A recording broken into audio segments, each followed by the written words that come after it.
Welcome to the You Demand It podcast. You demand it and we deliver. I'm Mike Leigensholt along with Ann Argus. Before we get to our guest for this week, here's how you can get in on upcoming shows with your questions. You can find Utah Athletics on Facebook at facebook.com/UAthletics. Also go to our Twitter page at twitter.com/Utah Athletics. Well, it's become almost typical Utah fashion this season. Utah, another lopsided win Saturday, this time over CSU, 59-6 at Rice Eccles. You're right, Mike. It was another great win for the Utes, and I think what really stood out in Saturday's game was both the offense and the defense had outstanding games. The defense held the Rams to only 28 rushing yards, and through three quarters, they were at -5 yards. So great stats from the defensive side of the ball. And then the offense really answered with 648 total yards. What an amazing stat coming out of that game. It's really such a great way to see how much the offense did and how proficient they were in operating. And that's been really anchored by our two backs. And we were lucky enough to catch up with Eddie Wide this week in the You Demand It podcast. No question. He's been great. He was a solo back last year and was first team all-conference at a 1,000-yard season. But this year with Matt Asiata coming back, he's still ranked 7th in the conference, averaging 58 yards per game. He's been a weapon out of the backfield catching passes, but he's been really the finisher of the offense. He had 9 touchdowns, 7 rushing, 2 receiving. That ranks 2nd in the conference. So now with the answers to your questions, here he is, running back Eddie Wide on the You Demand It podcast. Well, Eddie, thanks for joining us. Let's get right to our questions. A lot of them here from our fans. The first one, Vincent Twitchell wants to know, as we prepare for some of the most difficult games of the year, Air Force, TC Notre Dame coming up in the next 3 weeks, do you feel any pressure knowing the running game is going to be a key factor in winning those games? I feel like every game, is you have to be really good in the run game, to help win, because the run game, opens up the pass and the pass opens up the run. So it all ties in together. All right, next question from Zachary Daly. I guess some people feel this team maybe is a little bit underranked in the BCS. He wants to know, are you tired of not being fairly ranked as a player? And does it seem to be, the accomplishments aren't recognized of this team?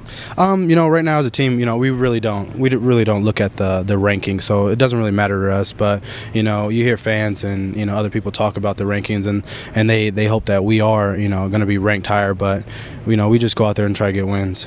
That's all we need is more W's on the schedule. Being 7 games into the season and kind of doing more of a reflective look back, what has really stood out to you about your play individually and then the offensive play of the team this year? My play, I feel like I'm running the ball really well, but I'm also on punt, so I help out, get a couple tackles, and even caused a fumble when we played UNLV. So that was a pretty big deal for us. And the offense right now, we're clicking as a unit, and it's showing, with the points that we put on the board. About that special teams play, a lot of star backs don't play special teams. You have, and you've done pretty well. Do you enjoy it? I actually love it. I used to play. I was on actually every single special team. And when Matt got hurt, then I had to, cut back and then, just play strictly running back. But I'm glad that I'm on it, and hopefully they put me on more.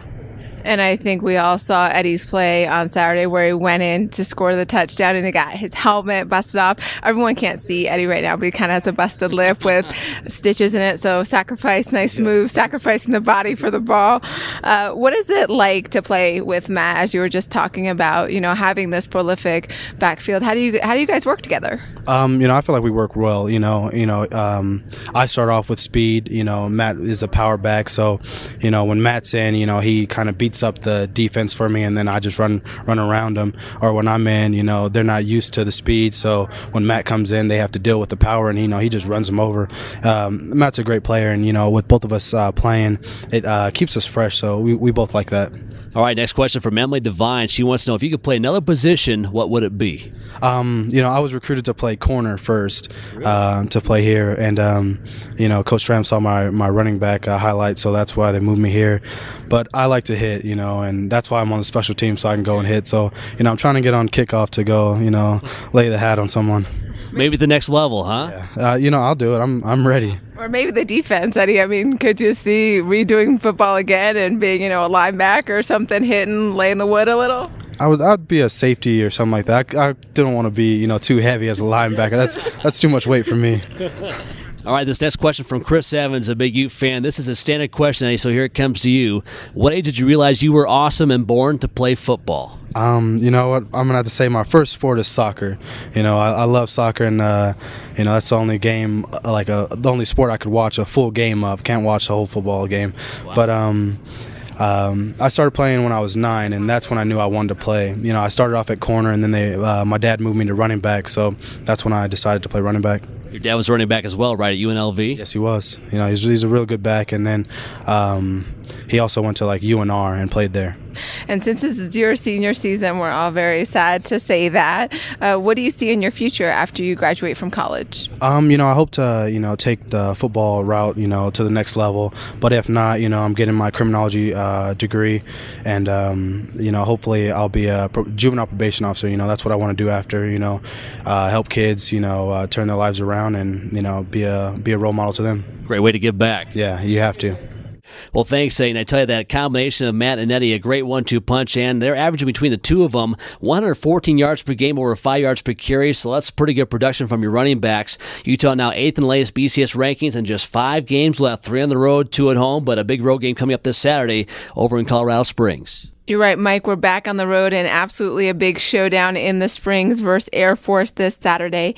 Kickoff is set for 5:30 p.m., and you can watch it on CBS College Sports or listen live on ESPN 700 or ESPN700.com.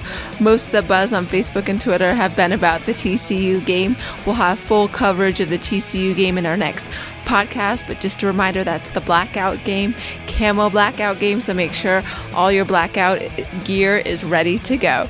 So fans, we'll see you next time with a full recap of Air Force, and looking forward to that TCU game. Go Utes!